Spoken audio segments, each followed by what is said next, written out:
Welcome everybody to our show. This is Custom Fab Garage on our channel Octane TV on YouTube. Make sure you go down below and hit that subscribe button, and on top of that, make sure that you hit the notification bell so that you can get all the new content that comes out weekly and even every day.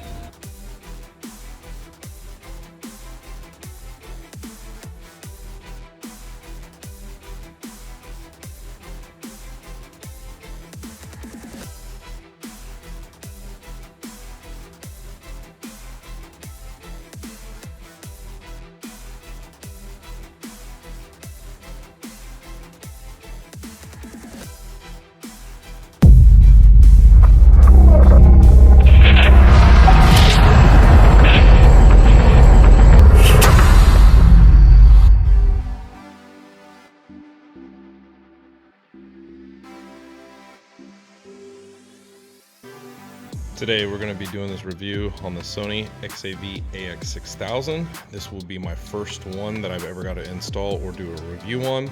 Usually I'm pretty up to date with the Sony head units, but unfortunately we have not been doing a tremendous amount of head units. And typically if we do, it's the 5000, 5500, or the 5600. We have done a few of the 3200s and they're okay. I'm not a fan of the screen.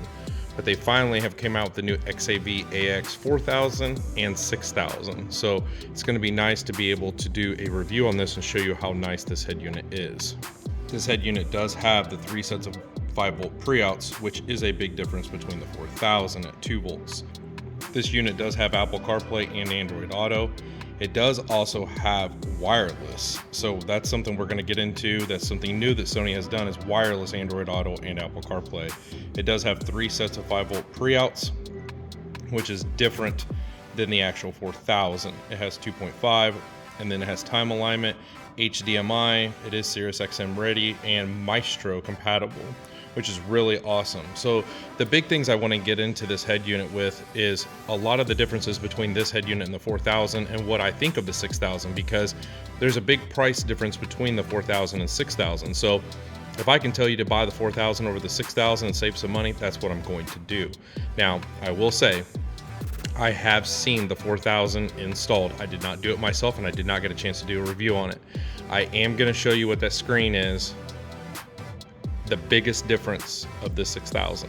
So I am going to show you some videos and pictures of what the 4000 looks like out in the sun, and I'm really disappointed. I will say that. It reminds me of the 3200. So the 6000 I hope will impress me and be like the 5000, 5500, and 5600, to where you can see it in, you know, in the dark. You can see it when the sun shines on it, and it has a very good clarity. It doesn't have this white hazed out look. So hopefully this will be one of the best head units Sony's ever made, and it will be my #1 seller. Right now the 5500 and 5600 is the absolute #1 seller for me.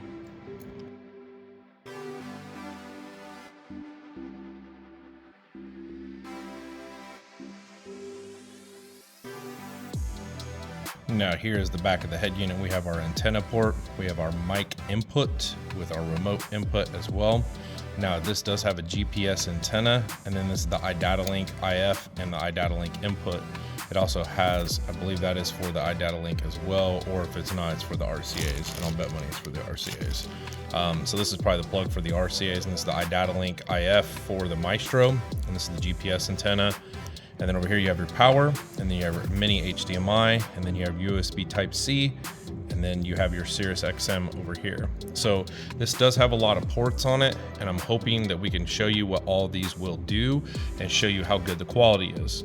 It still uses the, the single DIN chassis with a double DIN face. Everything's still the same. It's pretty shallow as well. It's not like super deep.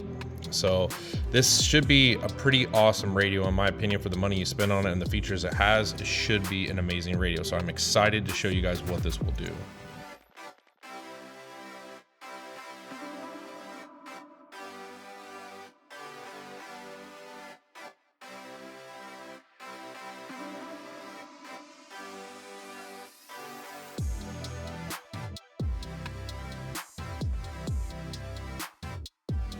Here's everything that it comes with. Here's the mounting screws for the side of the chassis.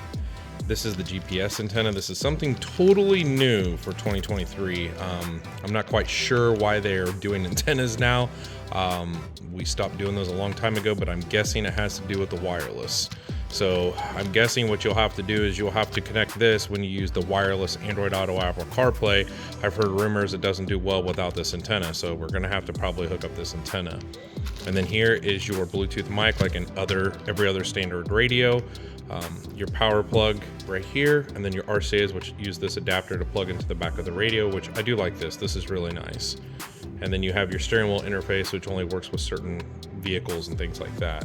And then you also have a USB Type-C extension. I do like everything that they have done for 2023 with changing this model. This is the only thing I'm not a fan of.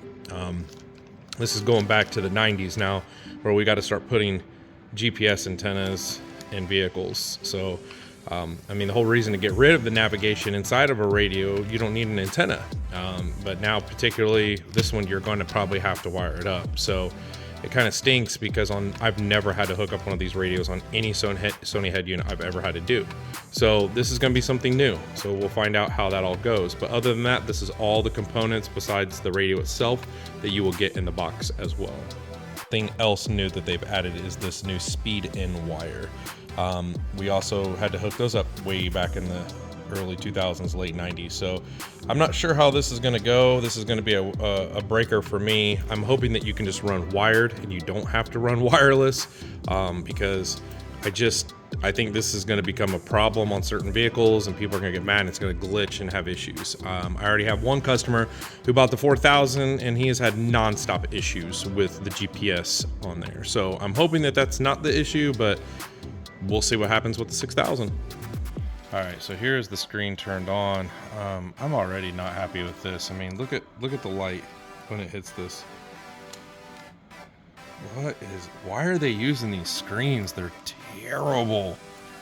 Man, I'm gonna have to stray away from Sony if they continue to keep using these screens. They do not use this style screen on a 5000, 5500 or 5600. I am not a fan of this because when you're in your vehicle and you have no window tint, this is going to become a problem. Or even if you do have window tint and the sun is glaring, like you live in California, Florida, you're not going to be able to see the picture. Man, this is so bad. So here's your radio, Sirius XM, Bluetooth, rear camera settings. It doesn't have anything else other than that. It's kind of weird. I think it has this all apps thing. Is this it?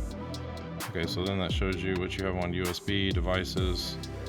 But I am not liking this screen.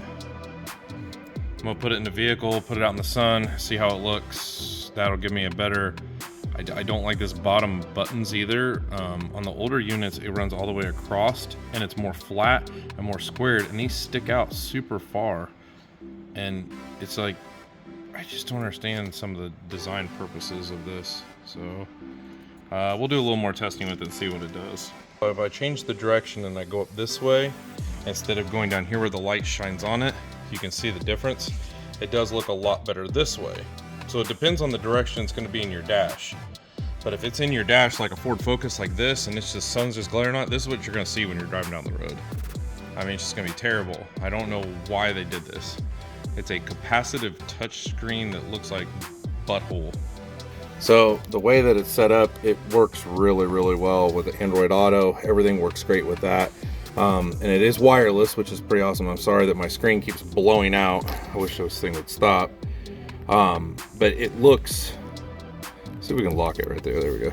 So it looks really good. It's hard to see right now because my camera is blowing this out, but you know, your Google Maps, everything's all here. And then when you go to your home, I mean, everything, the way the layout is in the Android Auto is awesome.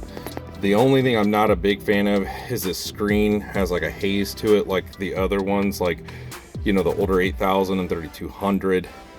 I wish they would get away from this screen and go back to the screen they use on the 5000, the 5500 and 5600. We did put a wireless USB Type-C thing right here. So it is an awesome head unit. We'll go into our settings and turn this display off, but it is an awesome, oh, and you can even change the wallpaper on here too, so that's awesome. I didn't even know you could do that. There we go.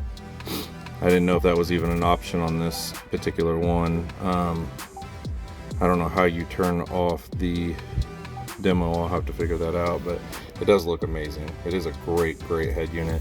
I'm gonna make some further videos on this, telling you about the sound and the wireless connection. So far right now, the wireless connection has worked great on Android Auto. I have not tried iPhone yet. So we did run the antenna and the Bluetooth mic and things like that, but I have not had a chance to test it with an iPhone yet. So that'll be the next step.